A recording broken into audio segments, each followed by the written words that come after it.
Selamat datang di channel Alur Donghua. Sebelum menonton, silahkan subscribe, biar Mimin tambah semangat update-nya.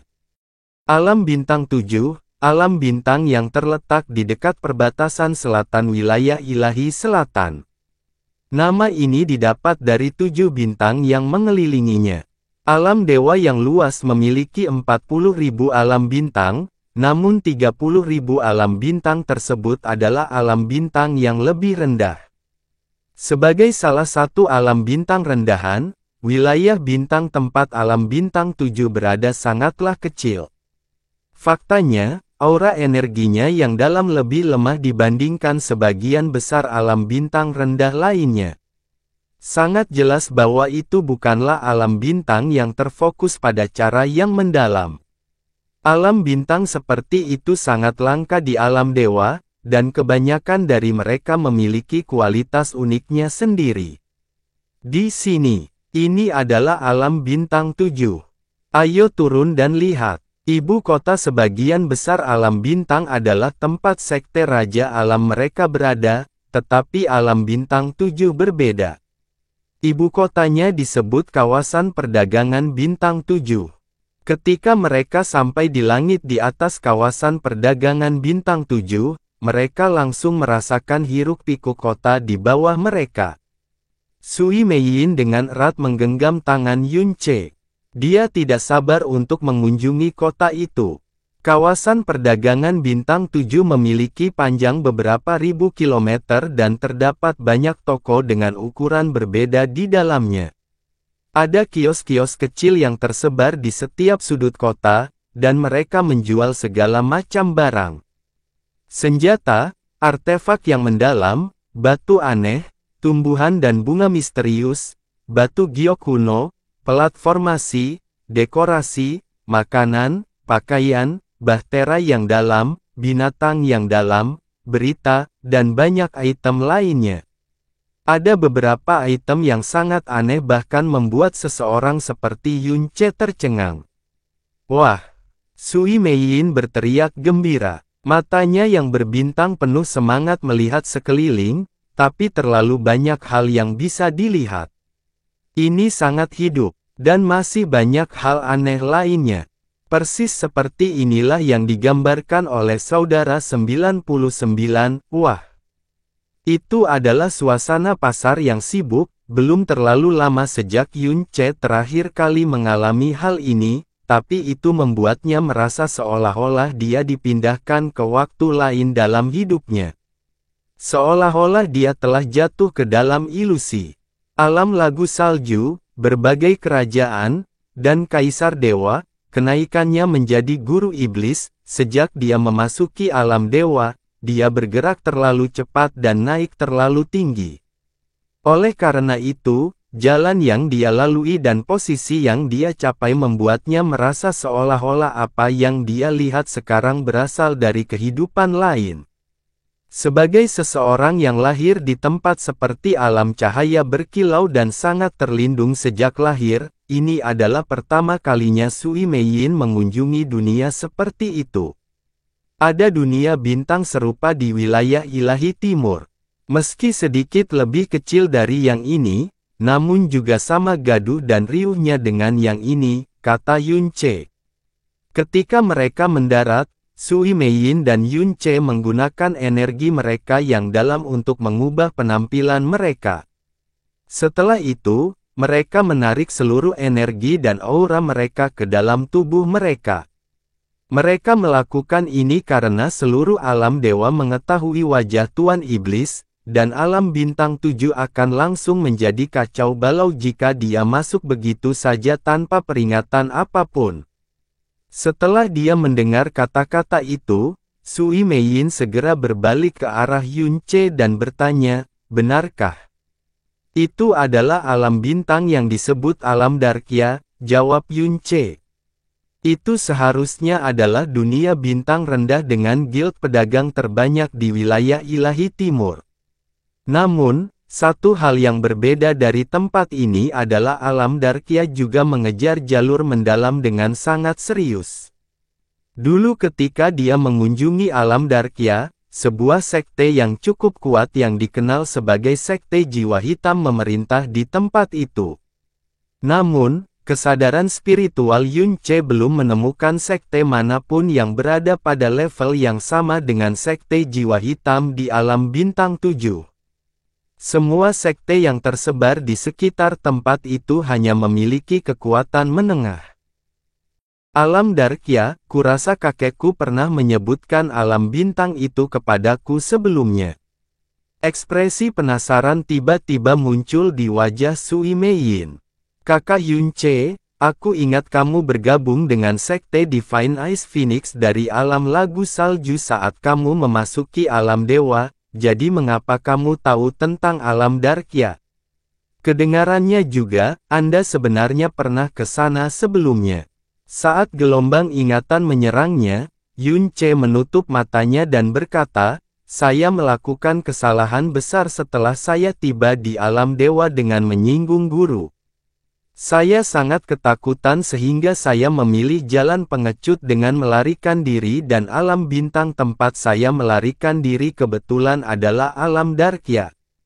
Di sana pula dia bertemu Helin, dan hanya melalui pertemuan kebetulan inilah Sensi mengizinkannya tinggal di alam terlarang samsara. Itu juga alasan hubungannya dengan Helin.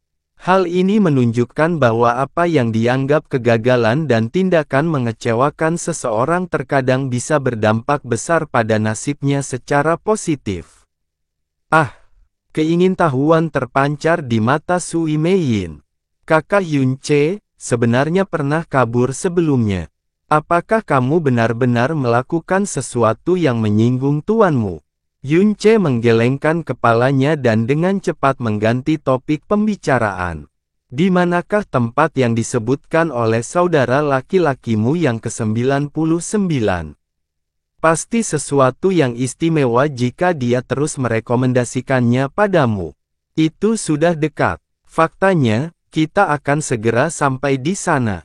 Sui Meiyin memilih untuk tidak menyelidiki Yun Ce lebih jauh. Dia berteriak dengan suara gembira, tempat itu disebut paviliun mimpi yang menyenangkan. Saudara 99 mengatakan bahwa jika saya datang ke wilayah ilahi selatan untuk bermain, saya pasti perlu pergi ke sana dan mencoba sup giok hati rippling mereka. Yun Ce terkekeh sambil dengan lembut meremas tangannya.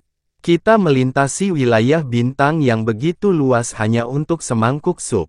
Hei, ini bukan sup biasa loh, balas Sui Meiyin saat bulu matanya yang panjang berkibar seperti sayap kupu-kupu. Saudara 99 berkata bahwa ini adalah salah satu makanan lezat terhebat yang pernah Anda temukan di seluruh alam semesta ini.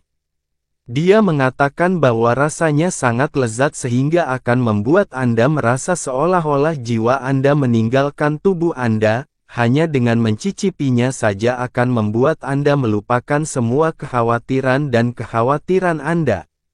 Meskipun deskripsi itu terdengar gila, saudara 99 tidak pernah berbohong kepadaku sebelumnya.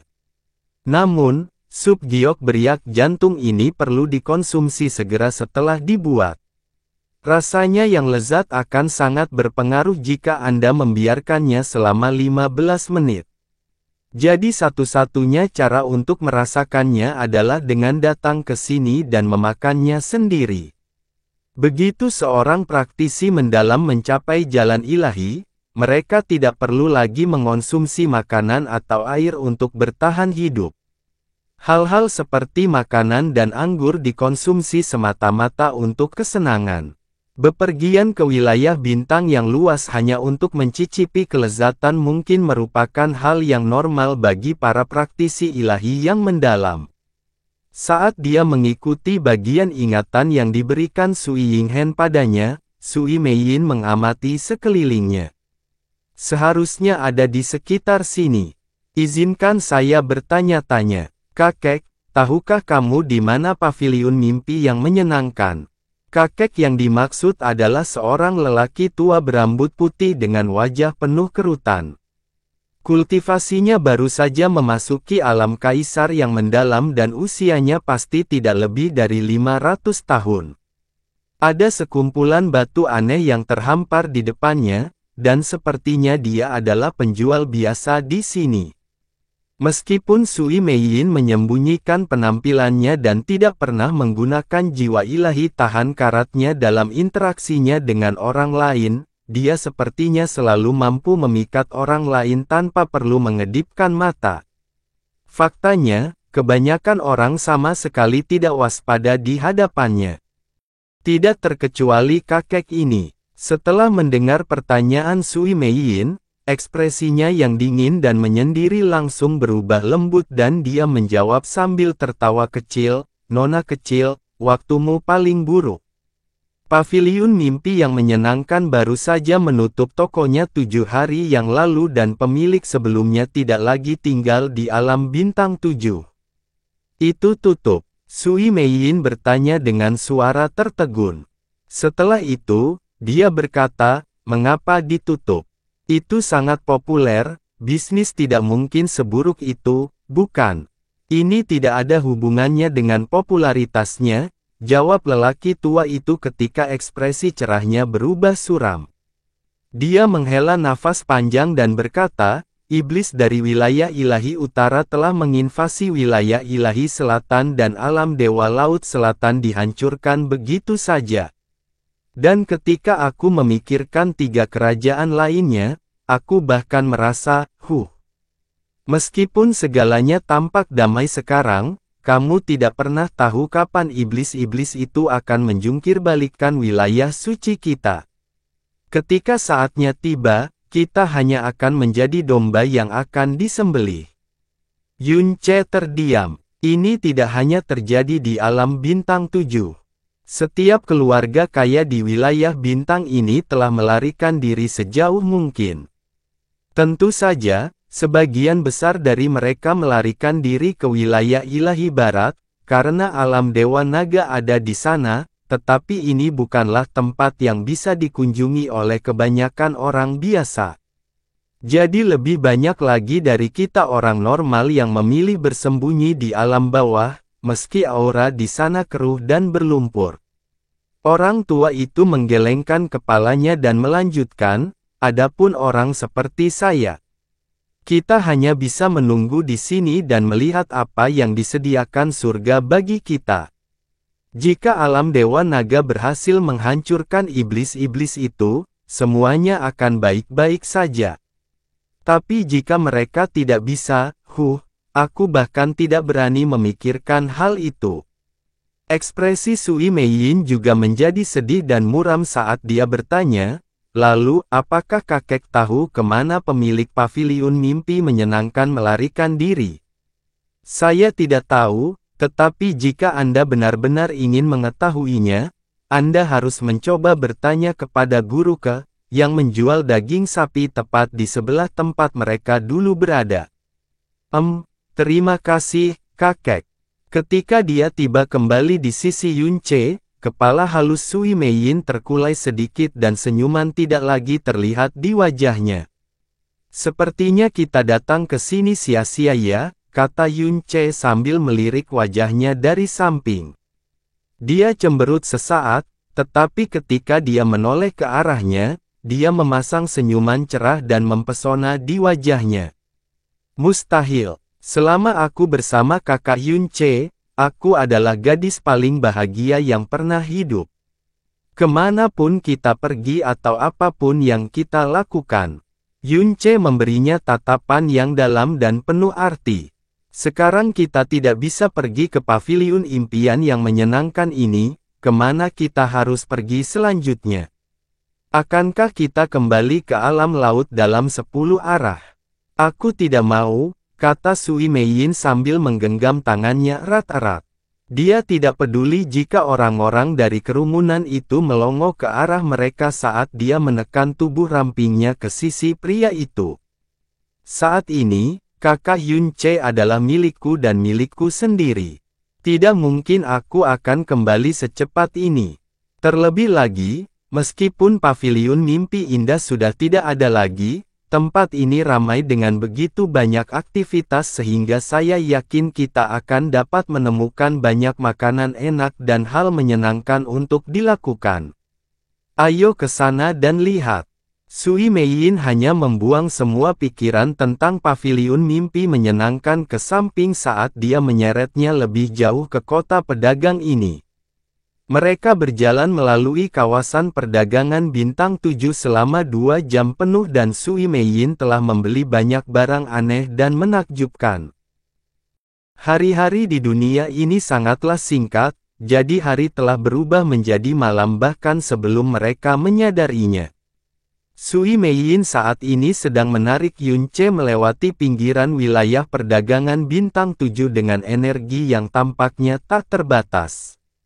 Saat dia berjalan-jalan, dia dengan senang hati mengunyah permen pelangi yang dapat ditemukan di kota kecil manapun di alam bawah. Sambil tertawa dan berbicara, mereka berjalan ke pepohonan yang jauh dari kota. Suara kicau burung sesekali terdengar dalam kesunyian dan sangat sedikit orang yang terlihat di sekitarnya. Pada saat itulah 4 orang melesat keluar.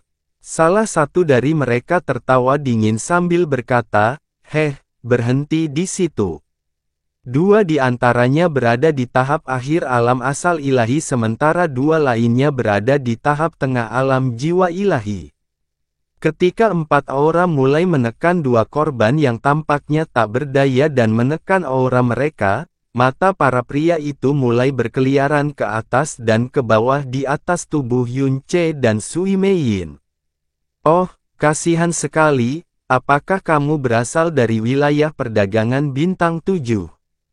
Pemimpin perampok itu menyeringai jahat, giginya bersinar dengan cahaya dingin. "Jika kamu ingin hidup, maka dengan patuh tinggalkan semua kristal dalam yang kamu miliki." Yunce hampir tidak tahan mendengarkan omong kosong ini sedetik pun. Dia bahkan tidak repot-repot menggerakkan jarinya saat cahaya hitam melintas di matanya. Keempat perampok malang itu seketika berubah menjadi bubuk hitam yang berhamburan tertiup angin. Tidak disangka mereka benar-benar akan mencoba merampok Tuan Iblis sendiri. Apakah para perampok malang ini dianggap terlalu beruntung atau terlalu sial? Karena kemungkinan hal ini terjadi pada mereka adalah 1 triliun banding 1. Sui Meiyin berhenti mengunyah permennya saat dia berkata dengan suara sedih, sebagai alam bintang yang terutama berfokus pada perdagangan, alam bintang 7 dikunjungi oleh banyak orang dari alam bintang lain setiap hari. Akibatnya, ia dilindungi oleh hukum banyak alam bintang yang lebih kuat darinya. Misalnya, bahtera besar tidak diperbolehkan untuk diparkir di langit di atas wilayah perdagangan dan Anda tidak diperbolehkan melepaskan aura yang terlalu kuat saat Anda berada di kota. Merupakan kejahatan yang sangat serius jika menggunakan kekuatan Anda untuk menindas orang lain agar tunduk atau merampok barang-barang mereka di alam bintang ini. Jika ada yang tertangkap melakukan kejahatan ini, mereka akan dihukum berat.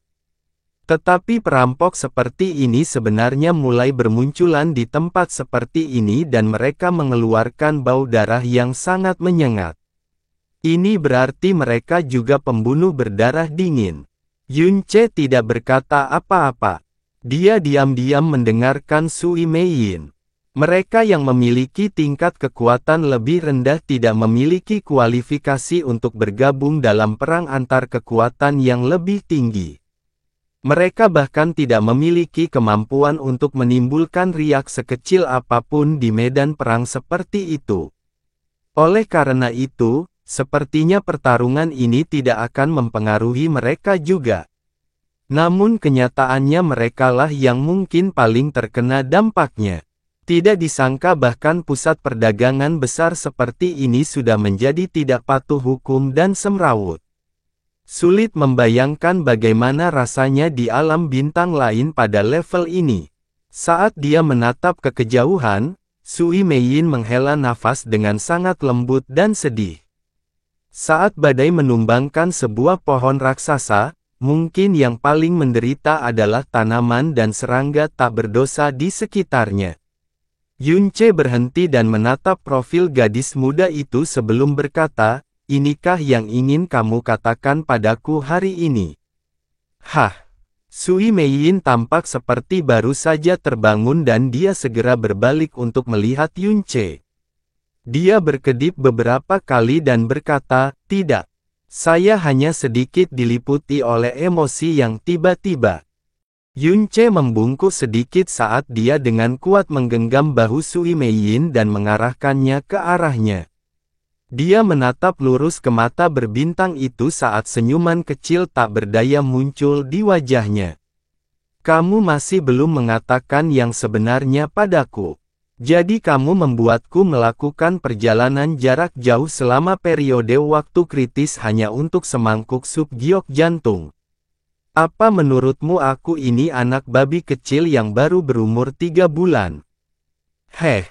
Ketika dia mendengar guru iblis yang mengerikan dan jahat mengucapkan kata-kata kekanak-kanakan itu dengan cara yang sarkastik, Sui Meiyin tidak bisa menahan tawa.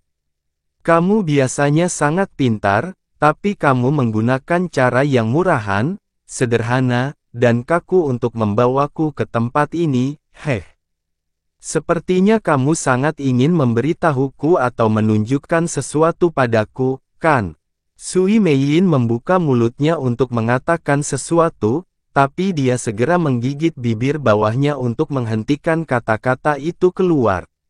Dia bergumam dengan suara yang sangat lembut, "Saya tidak menggunakan trik murahan. Saya hanya tahu bahwa kakak Yunce tidak akan bisa menolak saya, tidak peduli seberapa disengaja permintaan saya, jadi saya hanya mengatakannya." Cahaya bintang di matanya mulai goyah dan sepertinya dia sedang bergumul dengan sesuatu saat ini.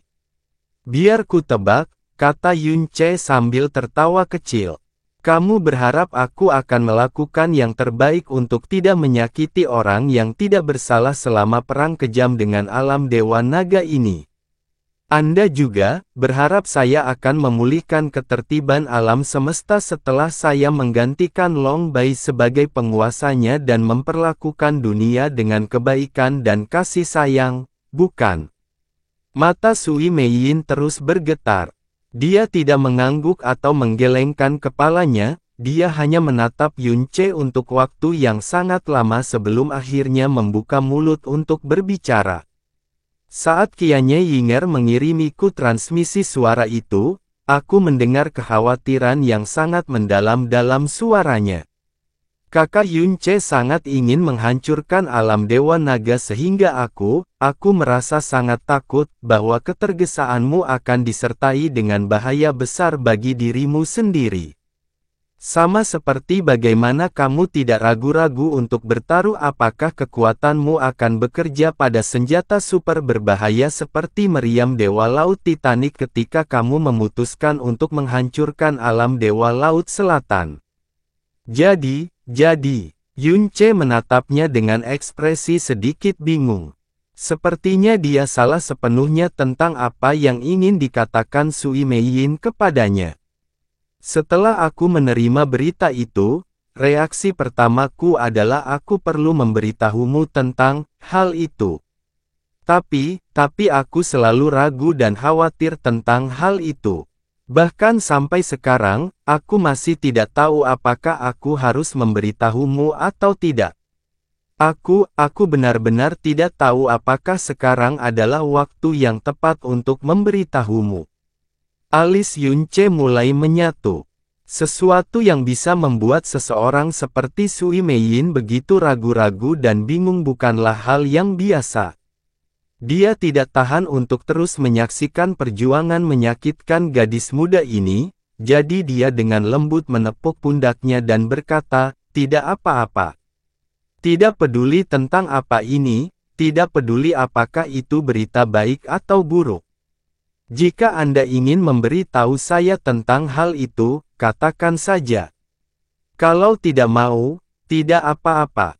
Suara Yunce tiba-tiba terputus saat kepalanya tersentak ke arah barat daya. Matanya langsung menjadi gelap dan dingin. Pada saat inilah Sui Meiyin juga merasakan sesuatu. Saat dia menatap ke arah yang sama dengan Yun Ce, hal pertama yang terlintas di matanya adalah ekspresi panik. "Huff, betapa aneh dan indahnya takdir ini," teriak Yun Ce dengan suara jelek. Setelah itu, dia mengangkat tangan giok Sui Meiyin dan berkata, "Meiyin, dengarkan hatimu sendiri. Tidak ada yang akan memaksamu untuk mengatakan apapun, termasuk aku. Tidak ada yang akan menyalahkanmu juga. Tapi sebelum memutuskan, ayo kita tangkap ikan yang lolos dari jaring." Sejak kehancuran alam Dewa Laut Selatan dan invasi iblis ke wilayah ilahi selatan, alam bintang 7 yang biasanya damai perlahan-lahan menjadi semakin melanggar hukum dan penuh kekerasan. Meskipun langit hanya diselimuti kegelapan dan bencana besar belum terjadi, kepanikan telah menyebabkan sisi buruk dari sifat manusia muncul kembali. Orang-orang yang telah jatuh ke dalam kegilaan dan kejahatan perlahan-lahan membongkar hukum dan ketertiban di dunia ini. Akibatnya, kepanikan dan kejahatan mulai menyebar ke seluruh dunia seperti pandemi, menyebabkan degradasi masyarakat lebih cepat lagi, pada akhirnya akan runtuh jika hal ini terus berlanjut. Selama masa suram ini, 7 penjahat telah menggunakan kekuatan mereka untuk membantai semua praktisi lemah di daerah ini. Mereka memburu mereka seperti 7 serigala yang kelaparan. Mungkin mereka mencoba mengumpulkan sumber daya yang cukup untuk melarikan diri ke wilayah ilahi barat yang jauh, atau mungkin mereka hanya memanfaatkan kekacauan untuk melampiaskan semua hasrat tak terkatakan yang telah membusuk di hati gelap mereka. Lagi pula, bahkan dunia raja pun telah bertekuk lutut pada para iblis ini, jadi mengapa mereka harus terus mempertahankan topeng keadilan dan kebenaran ini? Namun, kelompok penjahat ini telah memilih target yang salah hari ini. Pada suatu malam yang tampak jauh lebih sunyi dan sunyi dibandingkan malam-malam lainnya, seorang wanita perlahan-lahan keluar dari kegelapan.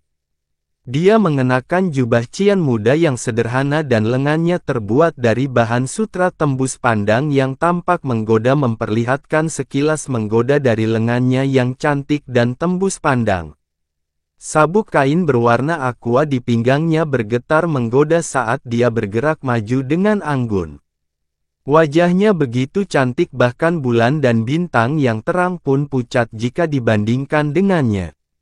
Kulitnya seputih salju, wajahnya tampak diukir dari batu giok terbaik, dan matanya yang indah sebening genangan air murni. Pakaiannya yang sederhana, penampilannya yang tidak mengancam dan sederhana, serta bekas kesedihan dan kerapuhan di matanya yang indah membuatnya tampak seperti target yang sempurna. Namun, ada kebangsawanan yang tak terlukiskan samar-samar terpancar darinya. Terlepas dari semua hal ini, kebangsawanan yang tidak mungkin dihasilkan oleh dunia bintang kecil seperti ini. Dia saat ini sedang menggendong seorang gadis kecil yang tampaknya berusia sekitar 8 atau 9 tahun dalam pelukannya yang ramping. Gadis kecil itu terlihat mirip dengannya dan wajahnya yang seperti bubuk giok sangat menggemaskan. Dia menempel erat pada gadis yang lebih tua dan seolah-olah dia sedang meringkuk di dunianya sendiri. 7 serigala jahat yang diam-diam menunggu mangsanya jatuh ke dalam keheningan yang lama saat bidadari surgawi ini, kecantikan yang hanya pernah muncul dalam mimpi mereka, tiba-tiba turun ke bumi di hadapan mereka. Pada saat mereka sadar dan bergegas mengelilinginya, semua pikiran tentang kristal yang dalam telah dibuang dari pikiran mereka. Hanya hasrat liar dan jahat mereka yang tersisa, dan mereka tampak seolah-olah tidak sabar untuk mencabuli dan mengotori keindahan sesaat di depan mereka. Gadis muda itu tidak bingung atau panik, dia hanya menjentikkan jari-jarinya yang seperti batu giok dengan lembut ke udara. Ketujuh penjahat itu berteriak pelan saat semuanya terjatuh ke tanah, tapi tidak satu pun dari mereka yang mati.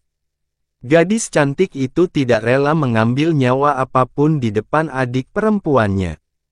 Meskipun dia hanya menggunakan sedikit kekuatannya dalam waktu yang sangat singkat itu, apa yang keluar dari jarinya adalah kekuatan seorang guru ilahi. "Kakak, kenapa banyak sekali orang jahat yang muncul akhir-akhir ini?" tanya gadis kecil itu. Tidak ada sedikit pun rasa takut di matanya dan jelas ini bukan pertama kalinya dia berada dalam situasi seperti itu. Gadis berjubah cian menggelengkan kepalanya dan menjawab dengan suara lembut, "Selalu ada banyak orang jahat di alam semesta ini. Namun, Weyer tidak perlu khawatir, tidak ada orang yang dapat menyakiti kita di sini." "Ya." Gadis kecil itu menganggukkan kepalanya dengan penuh semangat sambil berbalik untuk menunjukkan senyuman paling cerah pada adiknya. "Tidak peduli berapa banyak orang jahat yang ada, mereka tidak akan mampu mengalahkan kakak. Saya tidak takut. Benar, kemarin aku melihat kakek mempersiapkan bahtera yang dalam dan aku bahkan mendengar ayah berkata bahwa kami akan berlibur ke alam bawah untuk sementara waktu. Benarkah itu?" "Oh, sepertinya kamu sudah mengetahuinya," kata gadis berjubah cian dengan suara lembut. "Weyer, jangan khawatir. Kemanapun kita pergi, aku akan selalu." Semuanya tiba-tiba menjadi gelap. Ekspresi wajah gadis berjubah cian itu berubah drastis saat sejumlah besar teror muncul di matanya yang melebar. Dia mendorong Weyer, yang selama ini dia pegang, dengan kuat sambil berteriak ketakutan, "Weyer, cepat lari! Cepat lari!" Gadis kecil itu didorong sangat jauh dan dia terjatuh ke tanah sampai akhirnya berhenti. Dia berbalik untuk menatap adiknya yang berwajah pucat dengan kebingungan ketika seorang pria yang memancarkan aura dingin dan gelap tiba-tiba muncul di depan mereka. Seorang gadis berjubah hitam juga muncul tepat di sampingnya. Saat cahaya terus memudar, seluruh dunia tampak menyusut dan meringkuk ketakutan akan aura mengerikan yang menyesakkan dari pria ini. "Tuan Muda, Yun," gadis berjubah cian menyebutkan namanya seolah-olah dia terjebak dalam mimpi, mungkin itu juga setengah mimpi buruk.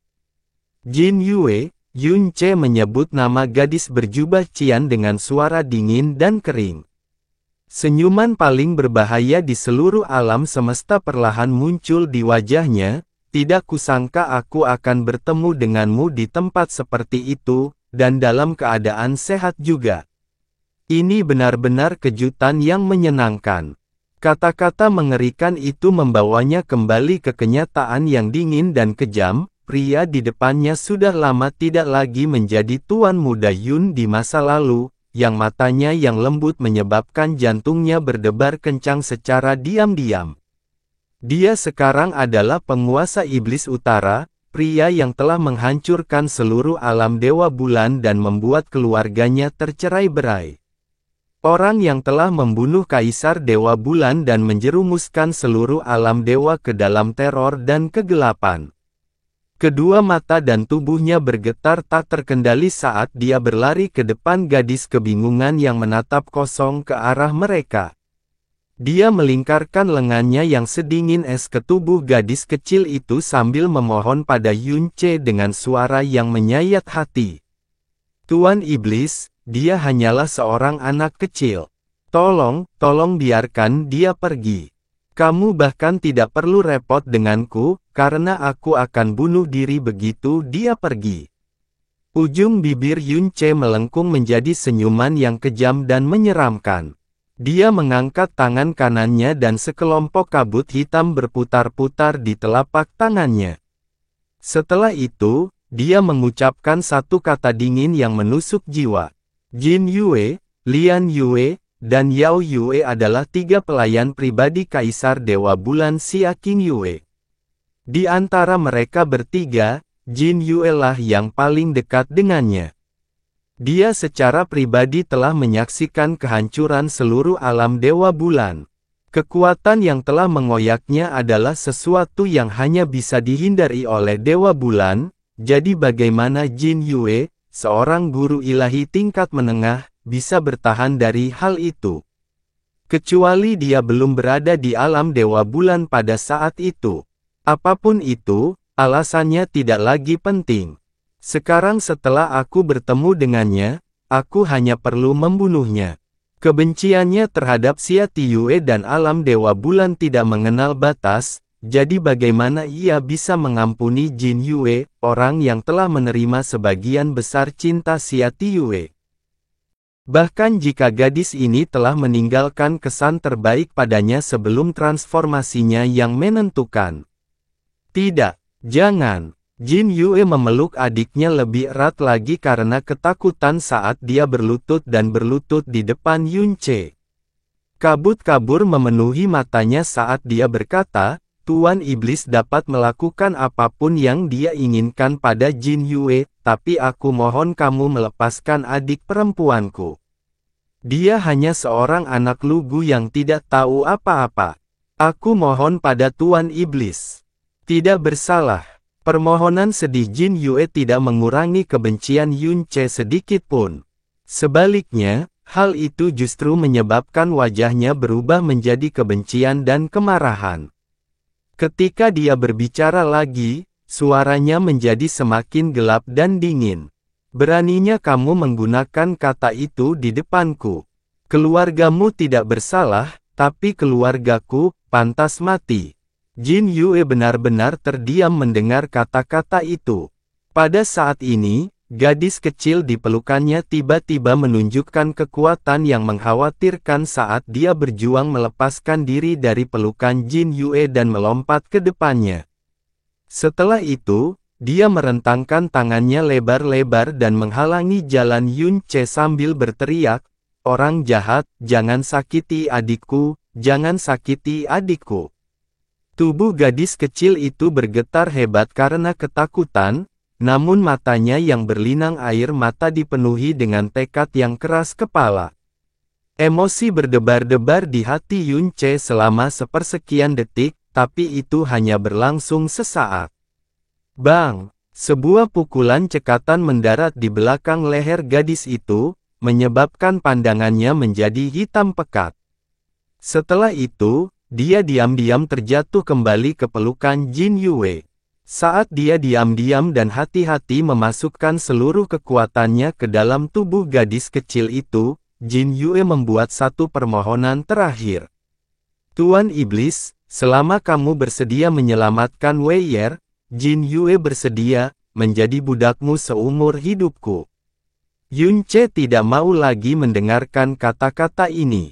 Sebaliknya, dia mengulurkan tangannya lebar-lebar saat kegelapan mulai melolong di sekelilingnya.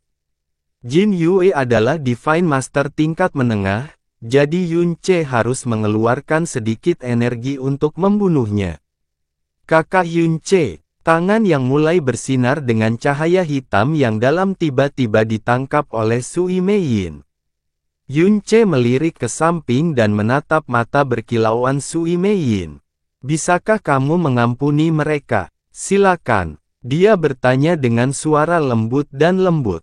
Yun Ce ragu-ragu sejenak sebelum berkata, kamu tahu bahwa kamu harus memberantas masalah sampai ke akar-akarnya untuk mencegahnya kembali menghantuimu di masa depan. Terlebih lagi, dia bukan orang biasa yang selamat dari alam Dewa Bulan. Jin Yue tercengang dengan kejadian ini. Dia hampir tidak percaya dengan apa yang dia saksikan saat ini. Tidak ada alasan bagi Sui Meiyin untuk campur tangan atas namanya. Ayahnya Sui Qianheng secara pribadi telah dilumpuhkan oleh Kaisar Dewa Bulan dan dia sendiri telah dipenjarakan di dasar penjara bulan di alam Dewa Bulan selama bertahun-tahun. Dia juga harus menjadi seseorang yang sangat membenci Kaisar Dewa Bulan dan alam Dewa Bulan.